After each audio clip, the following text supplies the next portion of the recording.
Hi everyone, thanks for joining me. I'm so glad you did, and I'm so glad that you're here. I was given a download by my guides that I was asked to share with everybody, and so I decided I was going to create this special update video. I also wanted to have a little bit of a look at the numerology for 2022, and I also had a couple of questions that I had sent to me that I wanted to answer, and that's exactly what I'm going to be doing in this video. So let's not hang about, let's get straight on with it.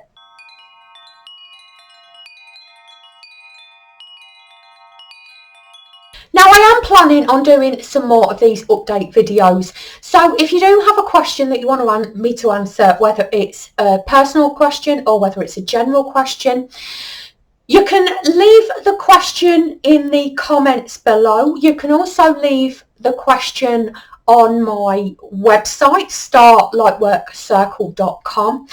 There's also a link in the description box to all of my social media. You can also leave me a question there.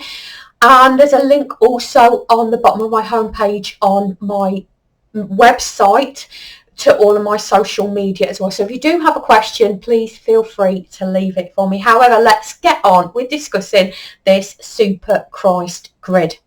In case you don't know what this Christ Grid is, the Christ Grid is an energy field that encompasses the Earth. Obviously, it's of a higher vibration. You can probably tell from the name. And if you watched my previous history videos, the real history of the Earth, you'll know that the Christ Grid has been maintained throughout this dark period by the whales and the dolphins. I'm not saying that there isn't a raised enough consciousness, or there hasn't been a raised enough consciousness on the Earth from human beings, but because of their high energy, the dolphins and the whales have been maintaining the Christ Grid throughout the entire period of history. However, because of the raised energies on the planet, because so many people are aligning and awakening, because the Earth's energies has now been turned on, the Christ Grid has been solidified. Now, I know it's an energy field, it can't really solidify, but it's strong and solid at its current state. It's so strong and solid at its current state, and there is so much raised energy on the Earth right now. The Super Christ Grid has been formed. Now, how they showed it to me was another energy field around the Christ Grid. So there's the Earth, there's the Christ Grid, and then the Super Christ Grid is forming around it, which is fantastic news, isn't it? It not only shows us how much more advanced the energy is on the Earth, but it also maintains and raises the whole energy field, which is fantastic news, and I really wanted to share that with everybody. I also wanted to look at the numerology for 2022 as well. Now, if you've had any experience of numerology at all, you'll know that the universal number for the year 2022 is 6. It's 2 plus 2 plus 2 equals 6. I'm particularly happy about this because my personality number is 6. I was born on the 15th of the month, which makes my personality number a 15, which is a 6. 1 and 5 equals 6. A lot of people get confused between the personality number and the life path number. The life path number is the number that you get when you add all of the numbers of your birth date together. Because this year is number 6, it's particularly lucky for people whose personality number or life path number is 3, 6 or 9, because 3, the 6 and the 9 are all aligning numbers. Don't worry if your life path number or your personality number are not a 3, 6 or 9. The 6 is quite a lucky number anyway. Well, I will say it's certainly more harmonious than the very disruptive number 5, which of course was last year, 2021, which was 2, 2 and 1, which equals a 5. The 5s do tend to be disruptive, And it's not that we can say that the disruption is not needed. Sometimes we need disruption in our lives to shake things up a little bit and move things forward, to push things to change. However, they're not very nice to live through, are they? So we can all be assured of a more restful, harmonious and integrated year. Now, I know you're probably thinking the same thing as me, that January really didn't feel more harmonious or less tumultuous than 2021. I put this down to what astrologers call the shadow period. Now, when a planet goes retrograde, there's a period before the retrograde and there's a period after the retrograde that's called the shadow period. This is when the energy of the retrograde can be felt before and after the retrograde. It's kind of like a kick back and a kick forward. And that's what I'm taking this January unsettling energy to be. It's a little bit of a kick forward. It's a little bit of an overlapping of the energy. However, I really do believe that as we start moving forward, we're going to be starting to feel much more the energy of the number 6 than the number 5 that we're leaving behind. The number 6 is all about our relationship with other people. It's about harmony. It's about family.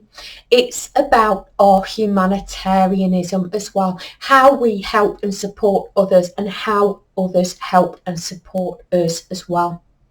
It's also about love and it's about beauty. And certainly as we're moving forwards from the 2021 energy, it's all about coming together, building communities, helping each other move forward, loving, helping and supporting each other. And if we don't have family, forming new family bonds with our spirit family. Now, please don't forget, your spirit guides are also your spiritual family and they do love and support you. But here on the earth, we like to make connections as well and build community and support each other.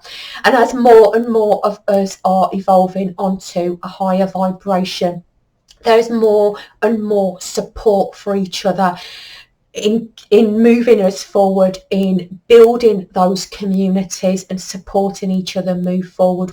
When looking at the tarot, the major arcana, in the major arcana, the number 6 is the Lovers. That's my Thoth deck, the Lovers, and that's my Rider-Waite deck, the Lovers as well. As I'm sure you can imagine, the Lovers, as well as being about duality and about choice, it's also about love. And I really do believe that 2022 is going to be a very different kind of year. And don't forget, there are 22 major arcanas in the tarot deck. Astrologically speaking, the number 6 is connected to the 6th house, which of course is related to Virgo.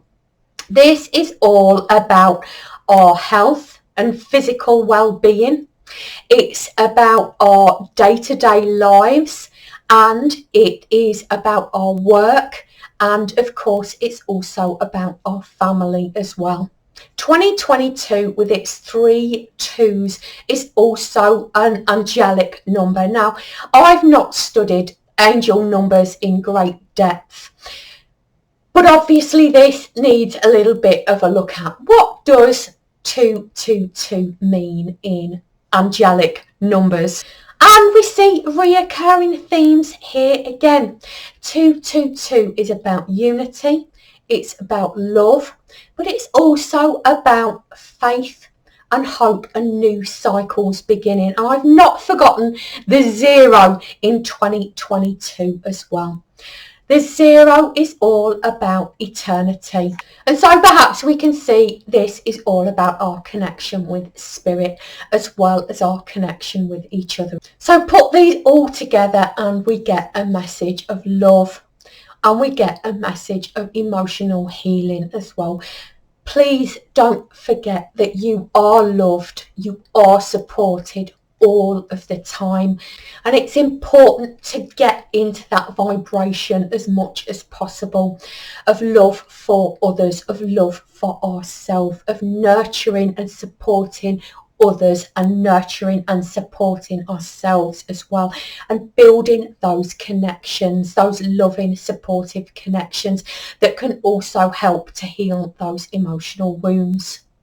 And I know when you are a light worker, when you're an empath, when you're a starseed, it can sometimes feel very, very lonely. Remember, you don't have to be alone. There are lots and lots of other people out there who think and feel the same as you do as well. And that really is what this is all about. Like I said, I did have a couple of questions posed to me that I do want to answer here. The first question was, can the tarot lie? Well, in my experience, yes, they can. Using the tarot as a form of divination does reduce the risk of being influenced by lower vibrational entities. For example, if you were doing the Ouija board, if you've ever done the Ouija board, and I'm not suggesting that you do, you will know that you do get influenced. The messages will often come from basically anywhere, but it can come from very low vibrational sources, and in my experience it often does.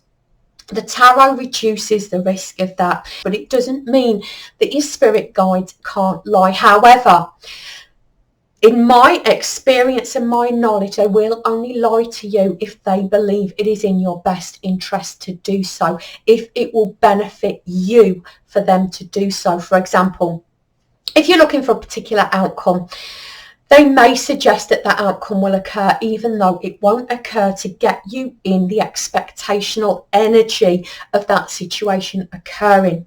And even if it doesn't occur when they say it will, because you're in that energy, it's much more likely that the outcome that you want will occur. They can also lie if, once again, if they believe it's in your benefit for them to do so. If they want to move you forward spiritually, and by them lying to you, they can help you move forward and make a deeper connection.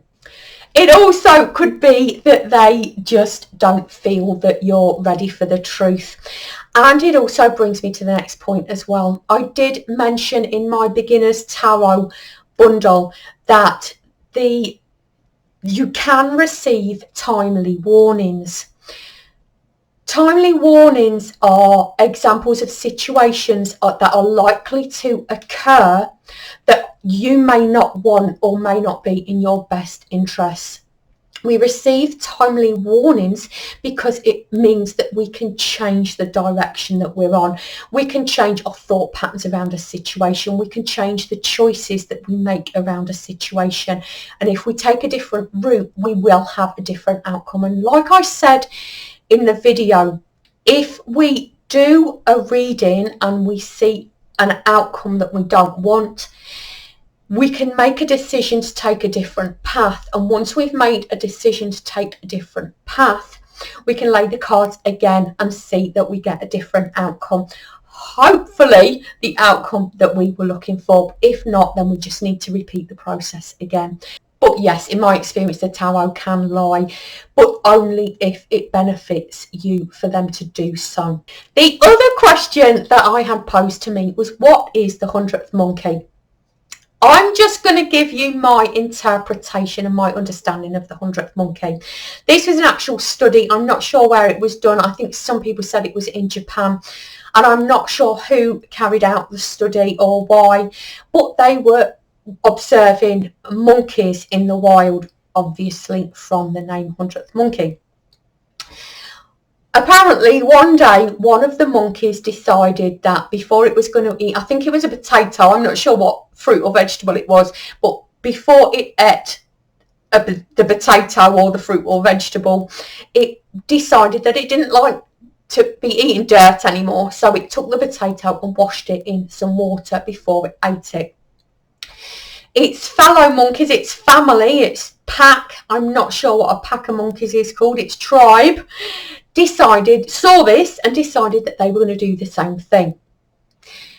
Once this action had reached a critical mass, the people who were observing this saw that monkeys on other islands, completely separate from these monkeys, suddenly started to wash their food in water before they ate it as well. The unusual thing was that the monkeys on different islands, and it wasn't just one or two islands from my understanding, were completely separate. There was no way that they could have observed the monkeys washing their food in the water first. The theory is, and I support this theory, that when a new group thought or a new consciousness reaches a particular level, it will begin to influence the energy around it. Whether there's any direct communication or not, it doesn't matter. My understanding is that this group consciousness or group belief or group understanding needs to be 10% of the population. This is very helpful in what we're seeing moving forward. The more people on the planet that raise their consciousness, the more people will be brought into conscious alignment around them. Like I say, whether there's direct communication or not. Now, I think that's all I've got time for in this video. Like I say, if you do want to leave a question, please do so in the comments below. If you do know anything about the Christ grid or the Super Christ grid and you want to share, I'd love to hear from you in the comments below as well. And I'd love to see you on my social media. If you do want to support me and the work that I do, there's a PayPal tip jar link in the description below. That's not easy to say. There's also my merch on Redbubble. You can find that on Redbubble. I think if you search Start Lightwork Circle, you should be able to find me on there. Or if you go to my website, startlightworkcircle.com, there's links to all my merch on there on my Redbubble. There's also my membership site. I'd love you to join me on my membership site. Thank you so much for joining me. I hope you enjoyed this video. I hope you're going to join me in the next video. I'm going to be back to my real history of the world. Until 3 weeks time when I'm going to be doing my update video. Thank you so much for joining me. Hope to see you in the next video.